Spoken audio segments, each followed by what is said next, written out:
நடந்த பிறகும் நேற்று நீங்க பேசுறப்ப அவர் வாங்கின அடி பத்தாதுலாம் சொல்லல, உசுப்பேத்துற மாதிரி இல்லையா? அதெல்லாம் தப்புங்க, அப்படிலாம் சொல்ல கிடையாது. அடிப்பத்தான் சொல்ல, இவங்க 4 தட்டு தட்டினாங்க, அவ்வளவுதான். அது நான் வீடியோல தான் பார்த்து தெரிஞ்சுக்கிட்டேன், வண்டியில உட்காந்து நான் பார்க்கல. என் வண்டி நகர்ந்துருச்சு, அந்த மொத்த செகண்ட்ஸே பாருங்க, 30 செகண்ட் 40 செகண்ட் தான் நடந்திருக்கும். சுத்தி சூழ்ந்து நின்றுட்டாங்க வண்டிக்கு முன்னால. அங்க என்ன நடக்குதுன்னு தெரியாது, நான் உள்ள உட்காந்து இருக்கும்போது. அந்த மாதிரிலாம் நான் விட்டுட்டு ஒரு ஆள் கிடையாது. பிரச்சனை டக்குன்னு ஸ்பாட்ல இறங்கிடுவேன் நான். இல்ல அது முறைச்சு போகும். அது வேற டைமென்ஷன் சொல்றாங்க. அதாவது என்ன, ஒரு கட்சி தலைவருடைய அடங்கம் இருக்கிறதுக்கான முழக்கம் வேறுங்க. அது நான் கிட்டத்தட்ட 35 வருஷமா சொல்லிட்டு இருக்கிறேன். அவங்களுக்காக சொல்லல.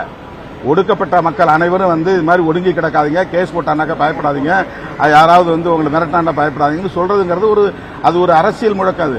அது யாரும் ஒரு குறிப்பிட்ட சாதிக்கு எதிரானது இல்ல, ஒரு சமூகத்துக்கு எதிரானது கிடையாது. அது உலகம் முழுக்க பொருந்தும், எந்த சமூகத்துக்காக இருந்தாலும் அது பொருந்தும். செங்கல்பட்டுல நீங்க என்ன சொன்னீங்கன்னா, அவர் எதுவா இருந்தா நான் என்ன சொன்னா, அவங்க யாரும் திட்டமிட்டு அடிக்கல. அவன் முறைக்கிறான், திரும்ப முறைக்கிறான். எஸ்கார்ட் போலீஸ் சொல்றாங்கல்ல, தம்பி ஒதுங்க, என்ன ஒதுங்கி இருக்கலாம்ல, அதுக்கு அடுத்து இருக்கிற தம்பிங்கெல்லாம் ஒதுங்க சொல்றாங்கல்ல, ஒதுங்கலாம். அப்ப என்ன நோக்கம்? வண்டி மோதி கீழே விழல, இல்ல வண்டி மோதி ஒரு ஏதாவது ஸ்கிராட்ச் இருக்கா காட்டுங்க, ஒரு டெஸ்ட் எடுங்க. இந்த வண்டி அந்த வண்டி மோதுனுங்கிறதுக்கு ஏதாவது பெயிண்ட் ஒட்டி இருக்கும்ல.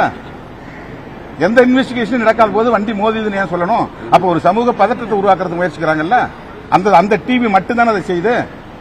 திரும்ப செய்யறாங்களா? மறுபடியும் ஒரே ஆள் போய் அவங்கள்ட்ட பேட்டி எடுக்கிறது, இவங்கள்ட்ட பேட்டி எடுக்கிறது, ஒரு 3-4 பேர்ட்ட பேட்டி எடுத்து அவங்க சமூகத்தெல்லாம் பேர சொல்லி திருமாவளவன் அடிக்க சொன்னாரு பேட்டி வாங்கி போடுறாங்க.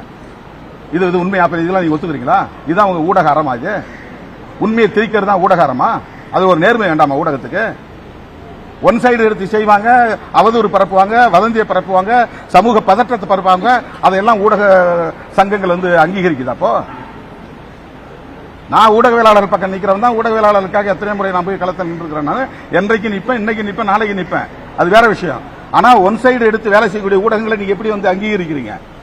பைக் மோதி இருக்கிறதுக்கு நீ ஆதாரம் காட்டுங்க. மற்ற சங்கங்கள்லாம் இன்னைக்கு என்ன கண்டிச்சிருக்காங்கல்ல, அந்த சங்கங்கள் எடுத்து இந்த ஃபுட்டேஜ் இருந்தா எடுத்து காட்டுங்க. உன் கார் அதுல மோதிச்சு, அதனால தான் அந்த செய்தியை போட்டாங்கன்னு காட்டுங்க. நீங்க என்ன சொன்னாலும் நான் கேட்டுக்கிறேன், பொது இடத்துல நான் மன்னிப்பு கேட்கிறேன். அதெல்லாம் எனக்கு எந்த பாதுகாப்பும் தேவையில்லைங்க, மக்கள் பாதுகாப்பு போகும்.